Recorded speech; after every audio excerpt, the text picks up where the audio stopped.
এইবাৰ হাঁহ পুহি লছ হ'ল যেহেতু কোনোবাই যদি হাঁহ পুহিম বুলি ভাবিছে নতুনকৈ ভিডিঅ'টো শেষলৈকে চাব কি কাৰণে কি ভুলৰ কাৰণে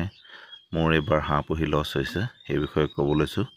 ভিডিঅ'টো সম্পূৰ্ণ চাব শেষলৈকে তেতিয়া বুজি পাব যদি কোনোবাই হাঁহ পুহিম বুলি ভাবিছে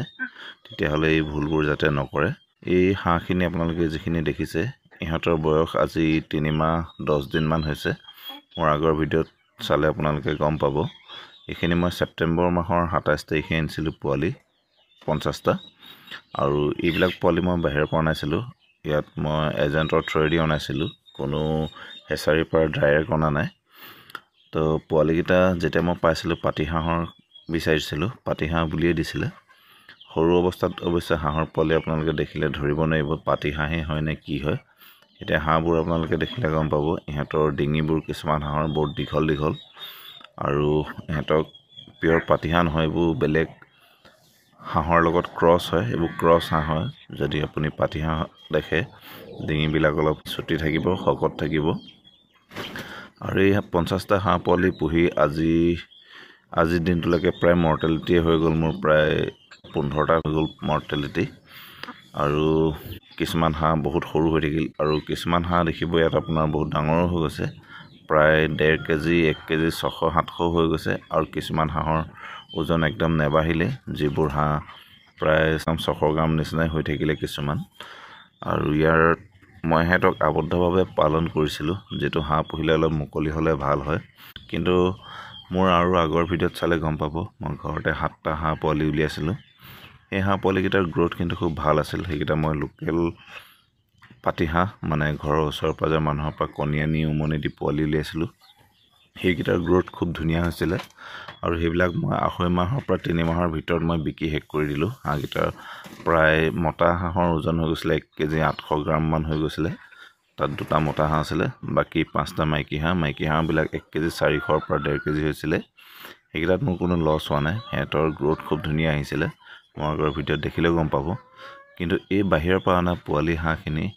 যিখিনি এতিয়া বৰ্তমান আপোনালোকে দেখিছে এইবিলাক সব ক্ৰছ ব্ৰিড হাঁহ আছিলে আৰু আজিকালি পোৱালি গ্ৰেড হিচাপেও বিক্ৰী কৰে এজেন্টৰ থ্ৰুৱেদি যদি আপুনি পোৱালি আনে সদায় আপোনাক কম পৰিমাণৰ যদি পোৱালি আনে 50-100 যদি পোৱালি আনে তেওঁলোকে খালি নিজৰ লাভালাভ চাই ব্ৰিগেড কোৱালিটিৰ পোৱালিটি দিয়ে যিবিলাক মই পালোঁ ইহঁতৰ গ্ৰোথ এতিয়া একদম ভাল নহয় ইহঁতক দানা মানে ইমানেই খুৱাইছোঁ যে দানা খাই যেটো এতিয়ালৈকে ওজন বাঢ়িছে যেটো গ্ৰোথ লৈছে আৰু ইহঁতৰ সৰুৰ পৰা এটা বেমাৰ লাগিলে ইহঁতৰ পাখি খুটিয়া যেটো এতিয়ালৈকে তেহঁতৰ হৈ আছে গাত ভালদৰে ইহঁতৰ পাখিয়ে অহা নাই এইটোৱে হিটোৰ পাখি খুটিয়া কৰে হেতুৰ কাৰণে মই বহুত ট্ৰিটমেন্টও কৰিলোঁ যি দানা দিও দানাত মই নিমখ দিলোঁ কেলছিয়ামটো এনি টাইম চলাই থাকোঁ মাজে সময়ে আৰু মিনাৰেল মিক্সাৰো দিছিলোঁ যেটো আবদ্ধভাৱে পোহপাল কৰিছিলোঁ আৰু গৰালো বেছ ডাঙৰ আছিল আৰু গা ধুবলৈ হেতক পানীৰ ব্যৱস্থাও কৰি দিওঁ তথাপিও মানে হেতৰ পাখি খুটিয়া এই বেমাৰটো থাকিয়ে গ'ল আৰু এতিয়া হেতৰ চক ইমান ডাঙৰ হৈ গ'ল যদি এতিয়া অৱস্থাত হেতৰ গাৰবিলাক চালে গম পাব যে এইবিলাক হাঁহ মানুহে হঠাৎ মানে কোনো মানুহে কিনিব নিবিচাৰিব কাৰণ পাখিৰ অৱস্থা একদম বেয়া আৰু ইহঁতে ক্ৰছ ব্ৰিড হাঁহ হয় এইবিলাক কোনো লোকেল পাতিহাঁহ নহয় এজেন্টে ধৰক ঠগি মেলি দি দিছে যদি কোনো ভাল হেচাৰিৰ পৰা নিজে চাই গৈ যদি পোৱালি আনিব পাৰে তেতিয়াহ'লে আনি পুহিব কোনো এজেন্টৰ থ্ৰুৱেদি 50-100 হাঁহ পোৱালি যদি লয় আপোনাক সদায় ঠগিবই যেনেকৈ কুকুৰাৰ ক্ষেত্ৰতো হয় কোৱালিটি ভাল নিদিয়ে কম পৰিমাণৰ হাঁহ ল'লে আপুনি যদি 1000-500 বা হেভি কোৱান্টিটিত লয় তেতিয়াহ'লে হয়তো ডাঙৰ পাৰ্টি বুলি ভাল পোৱালি দি দিব কিন্তু 50-100 যদি পোৱালি লয় সদায় আপোনাক এজেন্টবিলাকে ঠগিব কাৰণ এটি জাষ্ট নিজৰ লাভালাভৰ কাৰণে পোৱালি ব্ৰিগেড পোৱালিবিলাক দি দিয়ে সেই মোৰ তেনেকুৱা হ'ল ইয়াতে চক কিছুমান হাঁহ খুব ধুনীয়া ডাঙৰ হৈছে আৰু কিছুমান হাঁহ একদম অৱস্থা চক হেতৰ গ্ৰোথে নাই হাঁহ এইবিলাকক মই আৰু কমসে কম 1-1.5 মাহ পুহিলেও হেতৰ গ্ৰোথ ভাল নাহিব যিহেতু এতিয়া মই একেলগে গোটেইখিনি হাঁহ বিক্ৰী কৰিব নোৱাৰোঁ এতিয়া এটা দুটাকে বিক্ৰী থাকিব লাগিব আৰু হেতক দানা খুৱাই মেলি মানে মোৰ একো প্ৰফিটে নহবগে হেতু কাৰণে কৈছোঁ যদি কোনোবাই যদি হাঁহ পালন কৰিব বিচাৰে তেতিয়াহ'লে আপুনি কি কৰিব কম পৰিমাণে যদি হাঁহ পোৱালি উৎপাদন কৰিব পাৰে যদি ঘৰতে কৰি ল'ব কাৰণ ডাঙৰ ভাল জাতৰ পাতিহাঁহ ধৰক আপুনি যদি 10 জনীমান হাঁহ মাইকী হাঁহ আনে আৰু লগতে দুটা মতা হাঁহ আনে তাৰ পৰা যে কণী প্ৰডাকচন হ'ব ঘৰতে উমনি দি বা ইনকিউবেটৰত ঘৰতে পোৱালি উলিয়াই যদি পোহে আপুনি ভাল কোৱালিটি পোৱালিও পাব আৰু গ্ৰোথো ভাল হ'ব। আৰু ইহঁতক মই যি দানা খুৱাইছোঁ সেই দানা মই 7টা যি পাতি হাঁহ মই ঘৰতে পোৱালি উলিয়াইছিলোঁ সেইকেইটাক একেই দানাই খুৱাইছিলোঁ।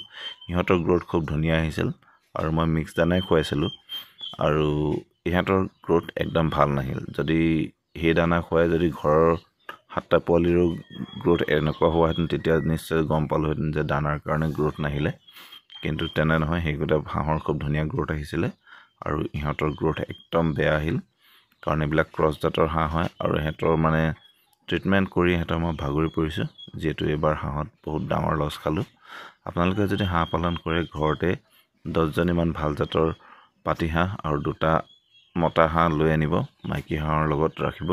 তাৰ পৰা কণী প্ৰডাকশ্যন কৰি পাৰিলে ঘৰতে পোৱালি ওলাব। যদি আপুনি ডাঙৰকৈ ফাৰ্ম কৰিব বিচাৰিছে তেতিয়াহ'লে ভাল হেচাৰীলৈ গৈ নিজেই চাই বেছি কোৱান্টিটিত যদি পোৱালি আনিব।